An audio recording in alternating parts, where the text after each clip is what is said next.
Today I'm going to talk about a country where Mahatma Gandhi was born. Today I'm going to talk about a country where more than 1600 different languages and dialects are spoken. Today I'm going to talk about the world's largest democracy. Today I'm going to talk about India. But before even starting the presentation, it is very difficult for me to explain India in one presentation and in one go. And I accept that I am incapable of explaining India to you all in one presentation. So I have filtered on the topic, and today I will be going to present on the topic social and cultural discourse of India. But before even understanding the social and cultural discourse of India, we must understand what actually the word social and cultural mean.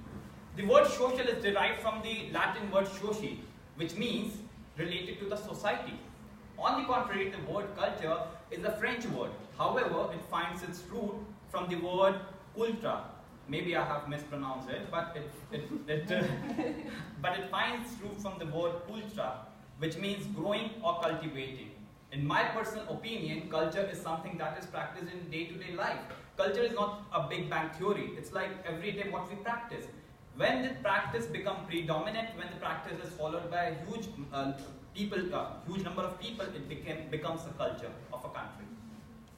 So this is my flow of the presentation. First, I will start by speaking about Indian society, which is a topic that is really everyone discusses, but no one has a solution. What is Indian society? Then I will be discussing the features of Indian society, because through features we can understand what Indian society is actually. Then I will be discussing some of the challenges that Indian society is going through. Followed by the next bit of the presentation, that is Indian culture. I will be trying to explain Indian culture with the elements of Indian culture, subcultures, and finally my conclusion. So let's get started. Whenever we talk about any presentation, whenever we talk about any topic, what is the first question? I think I said the question, what? So what is actually Indian society? Well, if you ask any Indian what is Indian society, he would fail to answer. If you ask me what is Indian society, I'm not prepared because I don't know the answer. If you ask any Indian what is Indian society, he would fail to answer because we do not have one particular Indian society. If you go to the northern part of India, you would find a different society. If you go to the southern part of India, you would find different society. And in the same fashion, the south part and the east, west, north, every part has its own different society. Not even that. The urban society is different from the rural society. The rich Indian society is different from the poor Indian society. So when we say what is Indian society, what kind of society are we talking about? So I think I'm unable to answer this question. So let's then move on and then understand Indian society through its feature. One of the best things when I came to Poland, I listened about India is diversity. So what does the word diversity actually mean? In the literal sense, the word diversity means differences. Does this mean India has differences? Yes, it has. But that difference is collective difference. We all are collective, we all are Indians, but we are different in our own senses. So one of the Hindi quotation, it clearly justifies this statement. It's like Anekta mein ekta Bharat ki visheshta. Unity in diversity is what is cherished in India. Second, inclusiveness. Vasudeva Kutumbakam, a Sanskrit quotation, it says that the world is a family. In India, we believe in this philosophy. We believe that the whole world is a family. And that is why I think this is the reason that Indian society was, from the past, used to live in inclusiveness. Indian society was basically more used to live in a joint family. However, the structure is now changing. Patriarchal society. When I say India is a patriarchal society, it's a flaw. Because what Indian society I'm referring when I say Indian society is patriarchal. But before even understanding Indian society and its patriarchy, let us understand what is patriarchal society. Patriarchal society is a society that is dominated basically by male, where women have less say. When I say Indian society is patriarchal, it's a flaw. Because what type of Indian society am I referring when I am saying that Indian society is a patriarchal? But yes, this is the harsh reality that some of the rural parts of India still practice this patriarchy. But at the same time, the twist is that in India, women are considered as incarnation of God. They are the most highly respected person in the Indian society. Talking about caste-driven society, whenever we talk about India, we say that caste has done this to India, caste has done that to India. But actually, what was the motive behind the caste-driven society? The caste-driven society was actually made so that people can be classified on the basis of their job. There are basically 4 types of castes that exist in India. The Brahmins, who are known as the teachers. The Kshatriyas, who are known as the warriors.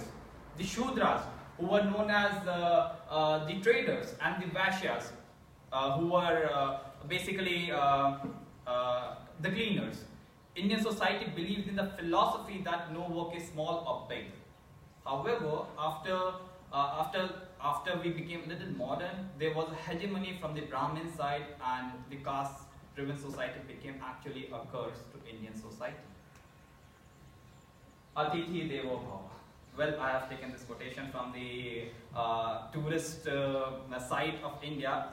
What does Atithi Devo Bhava mean? In India, we say that guest is God. We believe in the hospitality, the art of hospitality.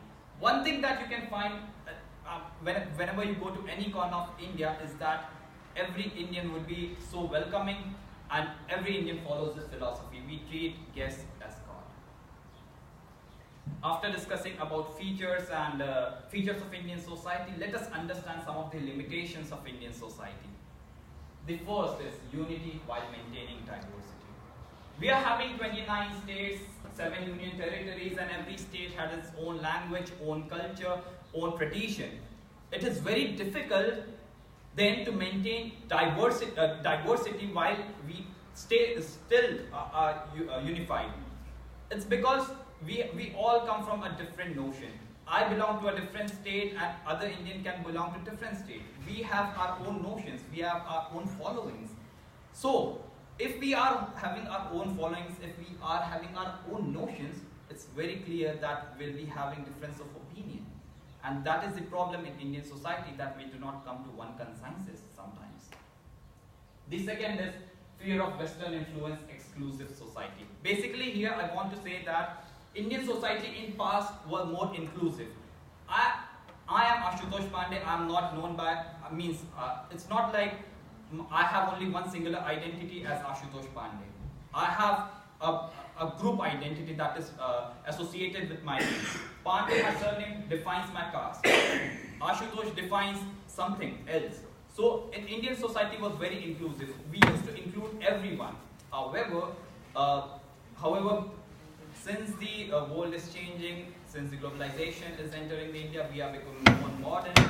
Some of the Indian society fear of Western influence, that the society would become more exclusive.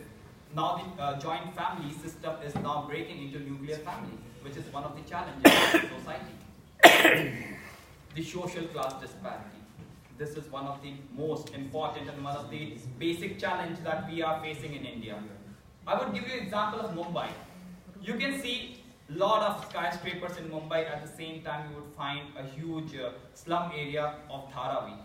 In India, you would find millionaires and billionaires. But at the same time, you can find a huge amount of people who are not even are able to earn their bread and butter, who are below the poverty line.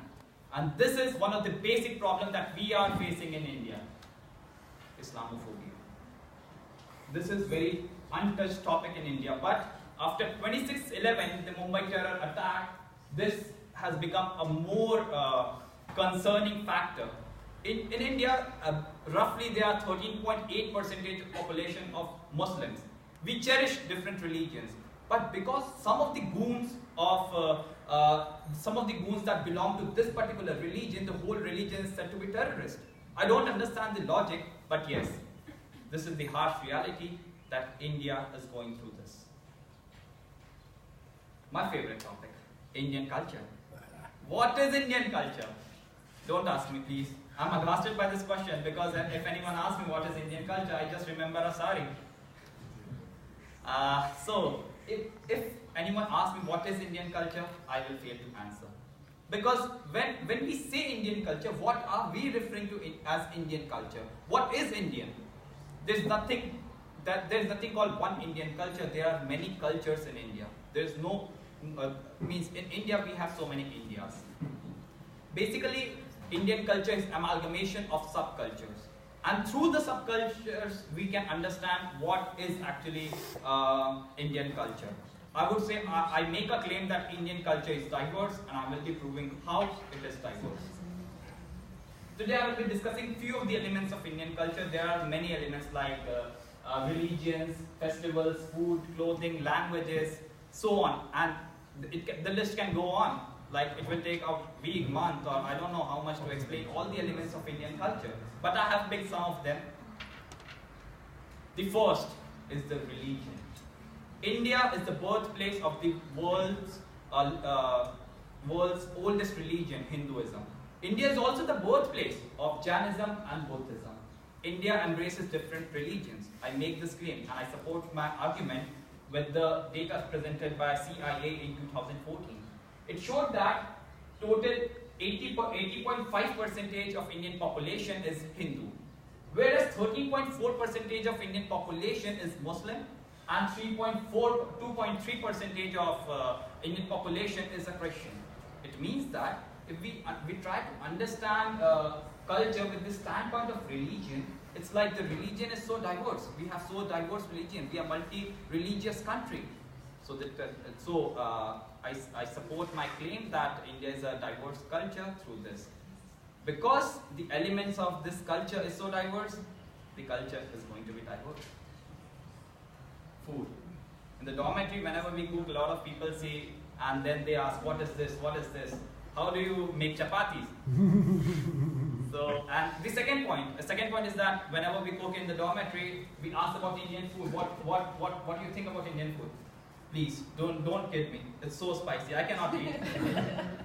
So, and there is a reason why Indian food is so spicy. The first and the most basic reason is that India was the largest supplier of spices in the world. As we discussed the Silk Route, there was also a spice route. After China, India is the biggest producer of food around the world. But how is Indian food diverse in? I eat the same rice. The people living in the southern part also eat the same rice. But what is the difference? The difference is about the cuisine, the way of preparation. In India, for the same dish, we have a lot of ways of preparing. And it is one of the astonishing facts that I would like to present is that beef is banned in India. Because Article 37 defines cow as a special animal in Indian Constitution. However, India is one of the largest exporters of beef in the world. And the milk. So, if we have so many multi-cuisine, we have so much of food, it feels hungry because I think it's 11 or 12. Now the festivals in India. In India, because we are multi-religious, we are multicultural, we have an average Indian celebrates around 63 festivals in a year. Do you know what it means? So many holidays. So, it's not about only because of the presence of religions in India that we celebrate different festivals. Even the different parts of India has their own different festivals. Like, I would like to give example of the Kerala. Pongal is one of the festivals that is celebrated in India, in the southern part. But it is not celebrated around all the areas of India.